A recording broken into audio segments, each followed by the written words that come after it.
రాజధాని అమరావతి నిర్మాణానికి మరోసారి భూసేకరణ, పలు సంస్థలకు భూ కేటాయింపులు, బనకచెర్ల నిర్మాణం వంటి కీలక అంశాలకు ఆమోదం తెలిపింది AP cabinet.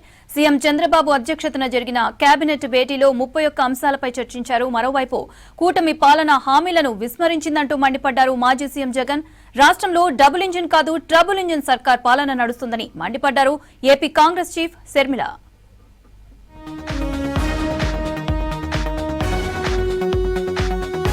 Polavaram Banakacherla link ప్రాజెక్టుపై మరోసారి పాతపాటే పాడారు ఏపీ సీఎం చంద్రబాబు నాయుడు.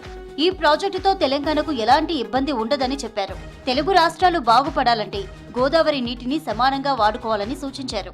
ఏటా 3000 టీఎంసీల నీరు గోదావరిలో వృధాగా పోతుందని చెప్పారు. ఇందులో కొంత నీటిని ఒడిసి పట్టుకుంటే 2 తెలుగు రాష్ట్రాలకే లాభమన్నారు చంద్రబాబు. రాష్ట్రానికి రాయలసీమకు గేమ్ చేంజర్ గా అవుతుంది. గోదావరిలో నీళ్లున్నాయి.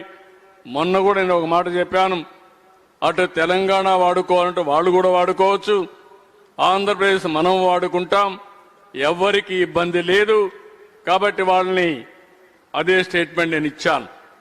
ఈ 2 రాష్ట్రాలు, తెలుగు రాష్ట్రాలు బాగుపడాలంటే గోదావరి నీళ్లు వాడుకునే అవకాశం ఇద్దరికీ ఉంది, ఇద్దరు వాడుకునే అవకాశం ఉంది. అమరావతిలో ఏపీ మంత్రివర్గ సమావేశం జరిగింది. 31 అంశాలపై చర్చించి పలు కీలక నిర్ణయాలు తీసుకుంది మంత్రివర్గం. రాష్ట్రంలో పలు సంస్థలకు భూ కేటాయింపులకు ఆమోదం తెలిపింది. రాజధాని అమరావతి నిర్మాణానికి మరోసారి భూ సమీకరణ చేయాలని నిర్ణయించింది. భవిష్యత్ అవసరాలను దృష్టిలో పెట్టుకుని ఒకే రకమైన రూల్స్ తో భూసేకరణ చేయాలని డిసైడ్ అయ్యారు. గ్రీన్ఫీల్డ్ ఎయిర్పోర్టు, విద్యా సంస్థలు, హాస్పిటళ్ల నిర్మాణం కోసం మరోసారి అమరావతిలో ల్యాండ్ పూలింగ్ చేయాలని మంత్రివర్గం నిర్ణయించిందని చెప్పారు మంత్రి పార్థసారథి. భూములిచ్చేవారికి ప్రభుత్వం మెరుగైన ప్యాకేజీ ఇవ్వాలని మంత్రివర్గంలో నిర్ణయం తీసుకున్నామని చెప్పారు మంత్రి పార్థసారథి. ఆంధ్రప్రదేశ్ బిల్డింగ్ రూల్స్ 2017 ని అమెండ్మెంట్ కోసం చేసిన ప్రతిపాదనను కేబినెట్ ఆమోదించడం జరిగింది. రాష్ట్రంలో నిర్మాణ రంగాన్ని పరుగులెత్తించాలని భవన నిర్మాణ కార్మికుల సంక్షేమం కోసం అమెండ్మెంట్ ని తీసుకురావడం జరిగిందని చెప్పేసి మనం చేస్తా ఉన్నాను. ఎవరైతే బిల్డర్స్ ఉంటారో వాళ్ళకి హ్యాజిల్ ఫ్రీ విధానాన్ని ఇవ్వాలి.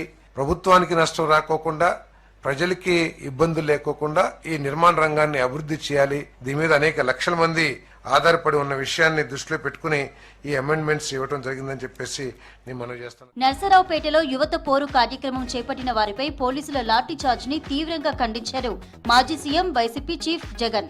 శాంతియుతంగా ఆందోళన వ్యక్తం చేస్తున్న స్టూడెంట్స్ పై లాఠీ చార్జ్ చేయడం కరెక్ట్ కాదన్నారు. నిరుద్యోగ భృతి కోసం వైసీపీ ఆధ్వర్యంలో రాష్ట్రమంతా యువకులు, విద్యార్థులు యువత పోరు కార్యక్రమం చేపట్టారని ట్వీట్ చేశారు జగన్. కూటమి ప్రభుత్వం ప్రజలకు చేయాల్సింది చేయకుండా ప్రశ్నించిన వారిని ఉక్కుపాదంతో అణగదొక్కే ప్రయత్నం చేస్తోందని మండిపడ్డారు.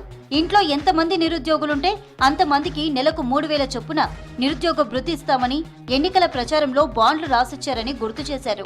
కానీ ఇప్పటికీ ఆ హామీని అమలు చేయలేదని విమర్శించారు. రోజురోజుకు అబద్దాలు, మోసాలు, దౌర్జన్యాలు పెరుగుతున్నాయని, వాటన్నింటికీ కాలమే సమాధానం చెప్తుందని హెచ్చరించారు జగన్. ఏపీలో నడుస్తున్నది డబుల్ ఇంజిన్ కాదు ట్రబుల్ ఇంజిన్ సర్కార్ అని సెటైర్లు వేశారు AP PCC chief YS Sharmila.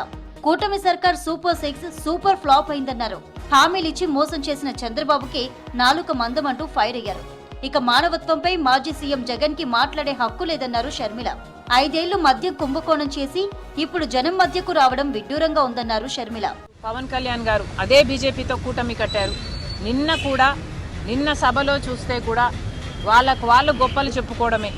సంవత్సరం రోజులైంది అధికారంలోకి వచ్చి. డబుల్ ఇంజన్ అంటున్నారు. నిజంగానే డబుల్ ఇంజనో లేకపోతే ట్రబుల్ ఇంజనో వాళ్ళకు అర్థం కావటం లేదేమో, కానీ జనాలకైతే అర్థమవుతుంది. సూపర్ 6 అన్నారు, సూపర్ ఫ్లాప్ అయ్యే పరిస్థితికి వచ్చింది. ఇదే రీతిలో పోతే మాత్రం సూపర్ 6 ఎలా అమలు అవుతుందో చంద్రబాబు గారు ఆంధ్ర రాష్ట్ర ప్రజలకు సమాధానం చెప్పాలి. కూటమి పాలన పట్ల ప్రజలు సంతోషంగా ఉన్నారని చెప్పారు టీడీపీ నేతలు. చంద్రబాబు హయాంలో రాష్ట్రం అన్ని రంగాల్లో అభివృద్ధి చెందుతుందని వివరించారు. ఇది ఓర్వలేకనే జగన్ డైవర్షన్ పాలిటిక్స్ చేస్తున్నారని ఆరోపించారు.